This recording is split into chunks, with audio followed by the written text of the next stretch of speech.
The Ghost of Tsunami, 2004.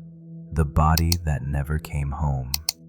On December 26, 2004, a massive undersea earthquake, estimated between 9.1 and 9.3 magnitude, struck off the west coast of Sumatra, Indonesia. Moments later, the Indian Ocean tsunami spread outward from the epicenter, surging across coasts in multiple countries, including Thailand, the Andaman provinces, Phuket, Phang Nga, Ranong, Krabi, Trang, and Satun were devastated. In Thailand alone, more than 5,400 people were killed, about 8,000 injured, and many still remain missing. Homes, hotels, and coastal infrastructure were torn apart, beaches reshaped, trees uprooted, boats, piers, and seaside cottages vanished without a trace. The horror of that day. Those near the shoreline remembered the sea suddenly disappearing, as if it had been sucked away, revealing a vast field of bare sand, a deadly warning few recognized. Moments later, the ocean came roaring back. The waves struck too fast, too violently. Some ran. Many didn't make it. Others were simply swallowed whole, gone in seconds. Among the victims were tourists from all over the world, people walking on the beach, sunbathing, preparing for a new day before the sea rose up without mercy. Hundreds of bodies were later found but never identified. Many children became orphans overnight. The survivors, those who saw their homes and loved ones vanish, carried invisible wounds that would never heal. This is the story of a Swedish woman, a survivor of the 2004 tsunami, who returned to Khao Lak years later to bring someone home. But what awaited her was not what she thought it would be. The sound of waves never fades here, even on nights when the sky falls silent. The sea never sleeps in Khao Lak. My name is Elina. I'm from a small town in northern Sweden, a place buried in snow most of the year. But whenever I close my eyes, I see only blue water, hear crashing waves, and smell salt, sharp, metallic, and cold. Not because I miss the sea, but because that was the last sound I heard before everything disappeared. December 25th, 2004. My boyfriend, Erik, and I had come to Khao Lak for a Christmas vacation. Our room was right on the beach. Just open the balcony door and you could hear the waves clearly. That morning, December 26th, I wore a white swimsuit. He wore striped shorts. We took photos on the sand. I was smiling, but he wasn't. He was staring out at the horizon and said, "It's so still, Elina. Strange." I didn't understand what he meant, but before noon, people began shouting. Someone pointed at the sea. The water was pulling back. I saw fish flopping on the wet sand. A Thai boy cried and ran toward the hotel. Then came the sound, like thunder with no sky, and the wall of dark gray water racing toward us. There was no time to run, no time to scream. I remember reaching for Erik's hand, and then a crash. Wood, glass, screams, mud, and darkness. When I woke up, I was in a field hospital.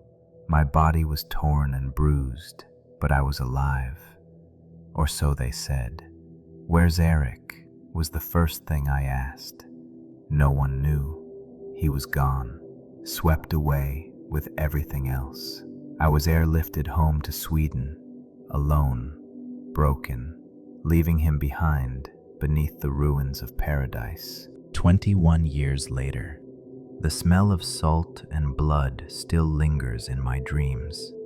I tried to move on, to build a new life, but the tide inside me never stopped. It pulled me back, again and again. Then last month, an email arrived from a foundation in Phang Nga.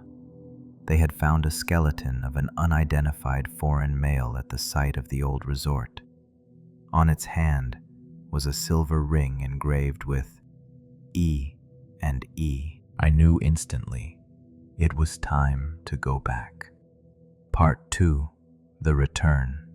When I stepped off the plane in Phuket, the air was thick with humidity, so heavy it almost felt alive. The smell of salt, rain, and earth hit me like a memory. 21 years, and yet nothing had changed. The same mountains, the same road curves, the same whisper of waves waiting somewhere beyond the trees. The driver who picked me up was an old man. His hair was silver, his eyes gentle. He asked softly, "You come for remembrance, miss?" I nodded. He didn't ask more, he just drove. The further we went north, the quieter it became. No billboards, no crowds, only ruins hidden behind vines. The road led through villages rebuilt over graves, where temples stood beside memorial stones covered in names. Some letters had faded, some were never carved at all. When we finally reached Khao Lak, the sea stretched before me, beautiful, calm, almost unreal. The color of glass, the sound of something breathing beneath. I found the site of our old resort.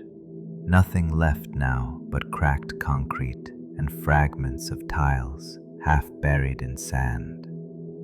The trees had grown back, but their roots clung to what used to be rooms, walls, windows. I stood where our bungalow once was, and for a moment I could still see us. Two people laughing, a camera clicking, the smell of sunscreen and coconut oil in the sun. Then the image faded. I met with the local foundation worker, a woman named May. She showed me a small cloth bag sealed with plastic.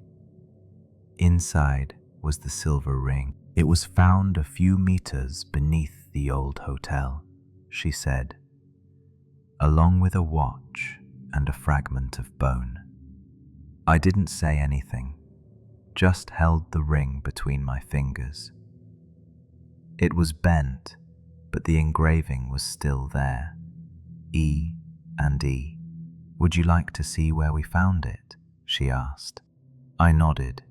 We walked together down a narrow path toward the trees, then stopped near a shallow pit filled with rainwater. "Here," she whispered. The wave carried everything here. I crouched down, touching the wet soil with my fingertips. The ground was soft, almost trembling, as if something beneath was breathing. And then I smelled it, the faint scent of Frangipani. But there were no trees here, only mud and silence. That night, I stayed at a small guest house nearby. The owner placed a candle on my table and said, "For remembrance.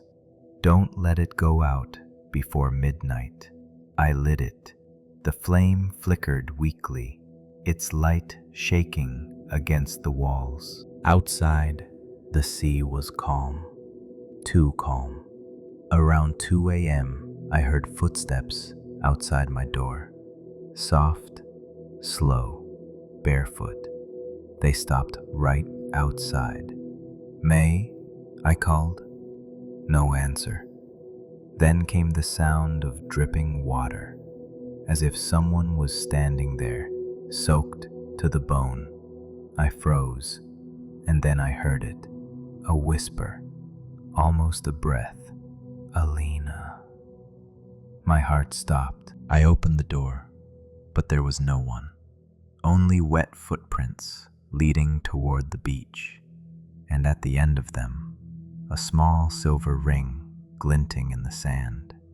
I ran to it, trembling. The waves reached forward and pulled it gently away. I followed until the water was at my knees.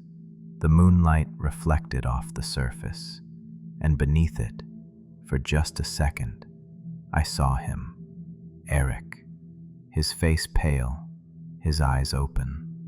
He wasn't drowning, he was waiting, and in his hand he held another candle, burning underwater.